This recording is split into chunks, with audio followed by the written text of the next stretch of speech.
We're here for Cruisin the Coast, the 27th annual Cruisin the Coast.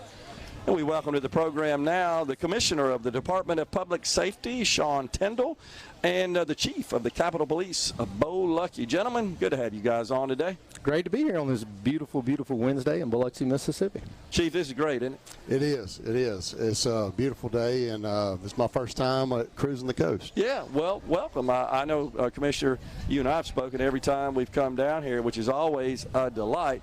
And I was just noting that I think the crowds are a little bigger at this time of day on Wednesday, on the first day, than I've seen in the past. I think it's definitely bigger. There's more people. It's spreading nationwide. In fact, I think it was just this past year it was rated the #1 classic car event in the country. Absolutely. So, #1 car show in the country as determined by USA Today, and that's after evaluating all the shows like this in the country.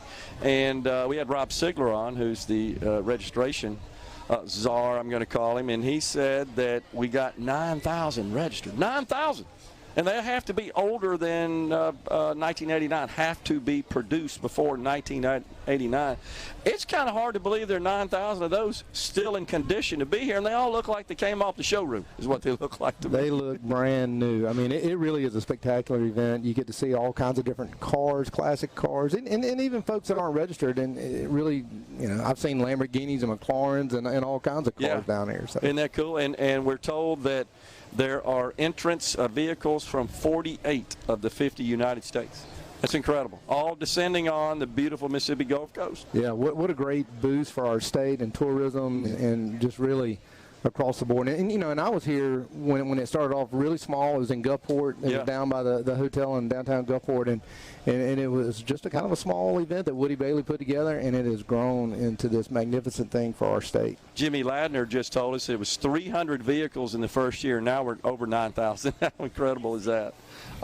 Chief, all right, so Chief of the Capitol Police, your role has expanded a bit after the legislature enacted some laws that kind of expanded the Capitol Complex Improvement District. How's that going? You got any thoughts on that? Well, it actually has not expanded yet, but it's about to. Okay, hadn't gone into place yet. Correct. Okay. July 1, we will expand our territory from Raymond Road to Northside Drive. Wow. So basically we're adding the amount of territory to the size of what we already had, so doubling what we had basically. Okay. And you were collaborating with other local law enforcement under this deal. Is that right? Correct. Yes, that is correct. You know, we work pretty closely with Jackson Police Department as well as Hinds County Sheriff's Department.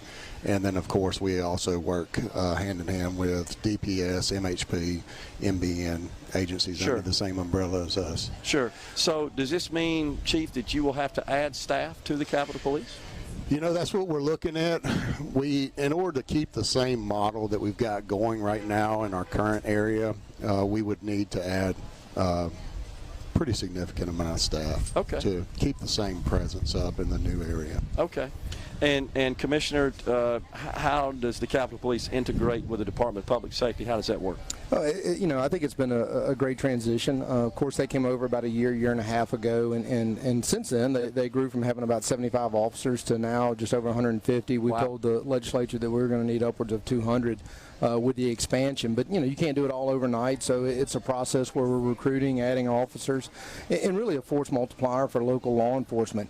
When it comes to the state side of it, of course, we get the benefit of Highway Patrol and MBN and MBI and Homeland Security and the Commercial Transportation Enforcement Division that, you know, helping us along the way, helping with calls of whether it's firearms or cars, because we all have that common mission of public safety, and so we're able to combine our resources and work together and share intelligence, share information, share knowledge, and I think it's been a very smooth transition. Of course, I think there was a lot of naysayers in the beginning, and they're starting to see the light that this is a benefit for the state.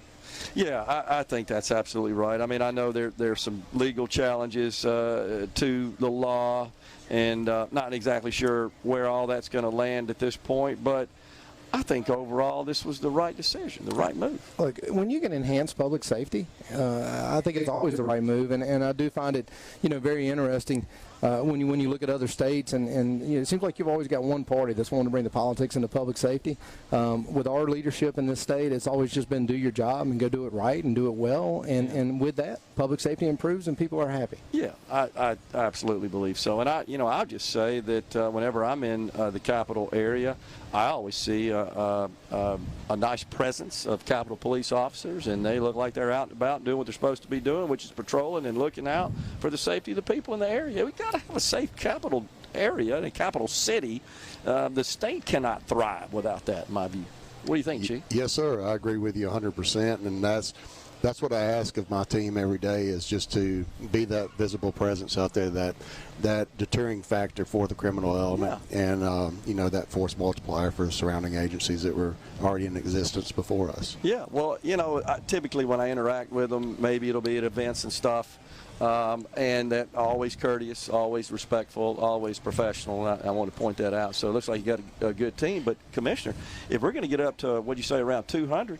I think JPD is, 250 or so at this point, right? That's correct. And I think they had a high of close to 400. At one time, right? And it has gone down over the years. Now they're starting to build that up. And I think Chief Wade and they've realized you got to be committed to public safety to be successful. And so I think the city has tried to reinstitute some of that commitment to public safety. And so working hand in hand, we're going to make great strides in the capital city. And folks, I get questions from other parts of the state, why are we just doing that for the Jackson area? And I said, well, this is your state capital. You might come here to go to the Supreme Court. You might come here to go to the state capitol. You might come here to go to one of the many museums, the fairgrounds, or one of the 5 universities, or the medical center that's in the CCID. So there's a lot of reasons for people all over the state to come, and it's there to help protect you and make that visit safe. It's critical. It's essential. And, the fact is, we've got to have a thriving economy to move Mississippi forward, and we cannot have a thriving economy without public safety. It's essential. It's embedded. The two are inextricably linked. And so if business owners and folks that are looking at making business investments feel good about that their assets can be protected and that consumers can shop in a safe environment, well, they're more likely to invest and take risk. If not, they're going somewhere else. Absolutely. And one of the anecdotes that we're running into when we talk to people in the CCID, people that own buildings that used to be partially vacant, they're telling us now, hey, we're having people coming back. That's awesome. And people re-upping their leases that might have been thinking about leaving. So that's always good to hear. And when we go talk to the communities and talk to the homeowners and different community leaders, they talk about how, the housing market is going up. Houses are not staying on the market as long as they were. Good. And, all that is essential to bringing Jackson back as a whole and representing the state of Mississippi in a better light.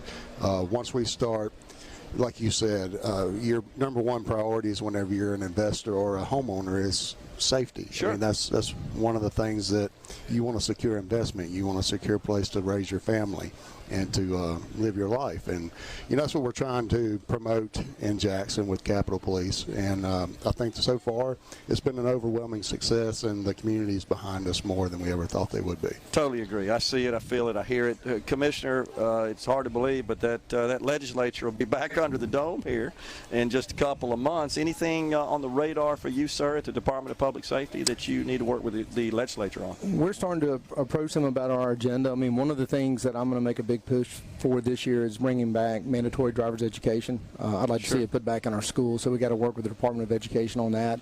I want a better funding for our law enforcement officers and salaries and benefits, so we're going to be working on that. And there's several other things that we want to bring to the table that are going to help enhance public safety. And I do want to give kudos to Chief Luckey here and really our whole DPS team.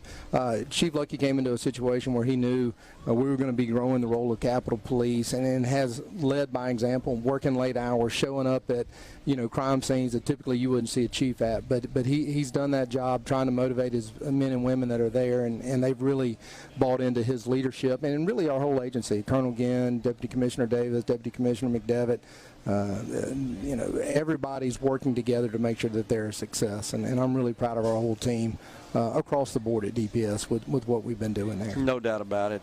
You've got a great team, great staff, and you've been graduating some new troopers as well, right? We have, and for the first time since the Fordyce administration, we've had a governor that's had a patrol school in every single year of his administration, and this will actually make 6 consecutive patrol schools that we've had, and we've got another one planned for next year. That's awesome. Well, I'll just tell you guys, as a citizen, I'm grateful for you and their service.